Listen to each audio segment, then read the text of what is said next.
अस्सलामुअलैकुम my YouTube family, कैसे हैं आप लोग। उम्मीद करती हूँ आप लोग खैर खैरियत से होंगे और खुशबाश होंगे। एक नई सुबह और एक नए व्लॉग के साथ आप लोगों के सामने मैं हाजिर हूँ। सुबह हो गई थी, मैं किचन में आ गई थी और मैं अपने नाश्ता बना रही हूँ। नाश्ते में मैं आज पराठे और साथ में चाय था और रात का बचा हुआ थोड़ा सा सालन था, मैं वो गर्म कर लूँगी और फिर मैं नाश्ता करूँगी। बेटों का नाश्ता मैंने बना के रख दिया था, वो लोग यूनिवर्सिटी से आने के बाद अपना नाश्ता करेंगे। नाश्ता वगैरह मैंने कर लिया था और फिर मेरी फैमिली फ्रेंड जो पहले बहरिया ही में रहते थे, अब कराची शिफ्ट हो गए हैं, उसकी कॉल आ गई थी कि आंटी मैं आपसे मिलने के लिए आऊँगी।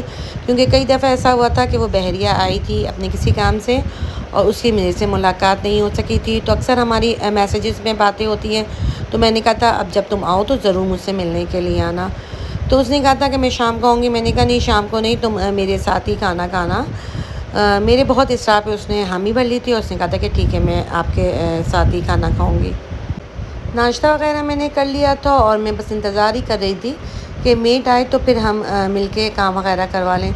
मगर बहुत इंतज़ार के बाद भी जब वो नहीं आई तो मैं बहुत परेशान हो गई थी कि अब ज़ाहिर है गेस्ट को भी घर में आना है और मासी भी नहीं आई है। खैर मैंने उसका इंतज़ार करने के बाद सफाई वगैरह का काम स्टार्ट कर दिया था, सफाई वगैरह कर ली थी और सफाई वगैरह करने के बाद फिर मैं थोड़ी देर के लिए मैंने रेस्ट किया था और रेस्ट करने के बाद फिर मैं किचन में आ गई थी खाना बनाने के लिए। साथ में मेरी बेटी भी आ गई थी, उसने कहा अम्मी मैं आपकी हेल्प करवा देती हूँ ताकि हम लोग जो है मिल के खाना वगैरह बना लेते हैं। और ज़्यादा इतनी चीज़ें तो बनानी भी नहीं थी, तो बस हम लोग अब जल्दी से खाने की तैयारी करेंगे। हमने प्लान बना लिया था कि खाने में हम बिरयानी बना लेते हैं, साथ में कढ़ाई गोश्त बनवा लेते हैं और पिज़्ज़ा जो हमारी डो वैसे ही रखी हुई थी तो उसका हम जो है पिज़्ज़ा बना लेते हैं।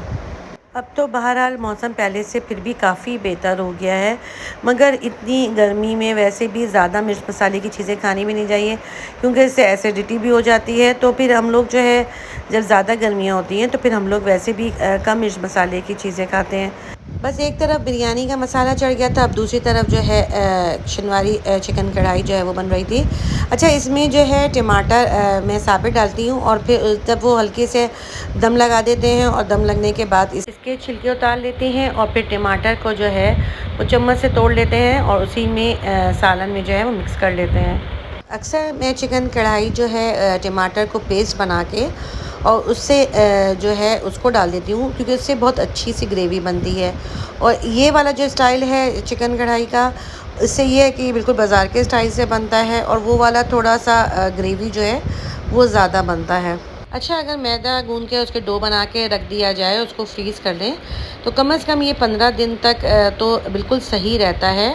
और उससे ये होता है कि इतनी आसानी हो जाती है कि आपका जब भी दिल चाहे आप कुछ भी बना सकते हैं। अब जो ये डो मैंने बना के रखा था, इससे ये तीसरी बार जो है चीज़ बन रही है। इससे पहले फ़िश ब्रेड बना था, फिर सेकंड टाइम मेरी बेटी ने पिज़्ज़ा बनाया था और ये थर्ड टाइम जो है ये फिर पिज़्ज़ा बन रहा है। और अगर आपकी वेजिटेबल्स कटे हुए हों और इस तरह से आपकी डो बनी हुई रखी हो, तो फिर आपको पिज़्ज़ा या आप फ़िश ब्रेड बनाना चाहें तो बहुत आसानी से सारे काम हो जाते हैं। बस लाइफ़ इस तरह से थोड़ी-सी आसान हो जाती है।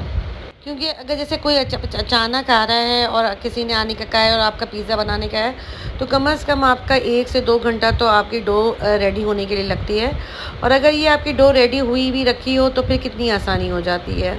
ये छोटी-छोटी सी चीज़ें होती हैं, ये तरीके होते हैं, अगर इसको करके रखा जाए तो ज़िंदगी जो है बहुत आसान हो जाती है। और वैसे भी आजकल इतनी गर्मी है तो इतनी देर किचन में खड़ा भी नहीं रहा जाता।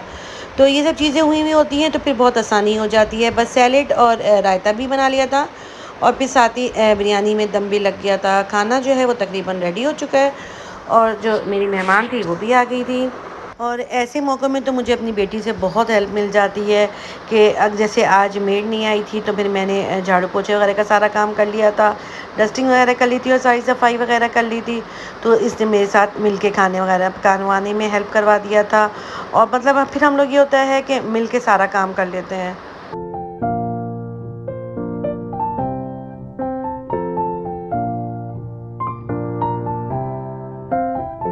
पहले जब ये होता था कि अगर दावत वगैरह होती थी तो मैं खाना बनाती थी, बेटी मेरी बर्तन वगैरह लगाना उठाना और सारा टेबल सेट करना और खाना वगैरह निकालना, ये सारे काम करती थी।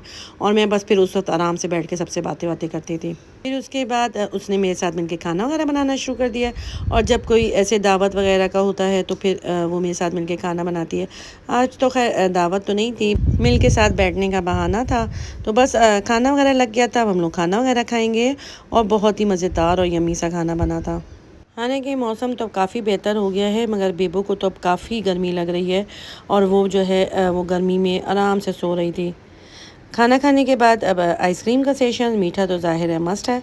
बस हमने आइसक्रीम खा ली थी और आइसक्रीम खाने के बाद फिर हम लोग उसको छोड़ने के लिए जा रहे थे। और फिर मैंने सोचा था कि छोड़ने के बाद जो है हम थोड़ी देर के लिए मनी पॉइंट में बैठ जाएंगे, क्योंकि काफ़ी अच्छी और ठंडी ठंडी हवाएं चल रही थी और ऐसा लग रहा था कि बादल जो हैं वो आ गए हैं और बारिश का सा मौसम हो गया था। और बिजली जो है वो भी बड़े ज़ोर ज़ोर से कड़क रही थी।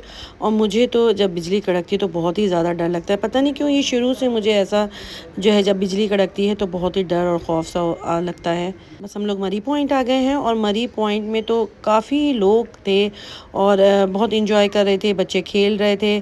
थोड़ी देर मरी पॉइंट में बैठने के बाद बस अब हम लोग घर की तरफ वापस जाएंगे। और बस हमारे घर जाते जाते ही बूंदाबांदी जो थी वो शुरू हो चुकी थी और मुझे तो लग रहा था कि अब काफ़ी तेज़ बारिश हो जाएगी, मगर बस सिर्फ ये हल्की फुल्की सी जो है वो बूंदाबांदी हुई थी। मगर उससे जो मौसम है वो काफ़ी बेहतर हो गया था और उसके बाद मुझे लग रहा था कि अब अगले दिनों में भी मौसम काफ़ी बेहतर हो जाएगा और जो गर्मी का ज़ोर था वो भी टूट जाएगा। आप लोग मेरे चैनल को लाइक करना और सब्सक्राइब करना मत भूलिएगा और बेल आइकन का बटन ज़रूर दबाइएगा, ताकि मेरे आने वाले वीडियोस का आप लोगों को पता चल सके। बस हम जैसे ही घर पहुंचेंगे तो बेबो तो हमारा वेट ही कर रही है, होगी गेट के पास और वो इंतज़ार करती है। जैसे ही उसको गाड़ी की आवाज़ आती है वो फ़ौरन भाग कर आ जाती है। और ये देखिए मैं अब दरवाज़ा खोल रही हूँ और ये देखिए कैसे बेबो जो है आएगी, दौड़ लगाएगी, बाहर निकल के वो फ़ौरन भागती है। इसी के साथ दीजिए मुझे इजाज़त, अपना ढेर सारा ख्याल रखिएगा। अल्लाह हाफ़िज़।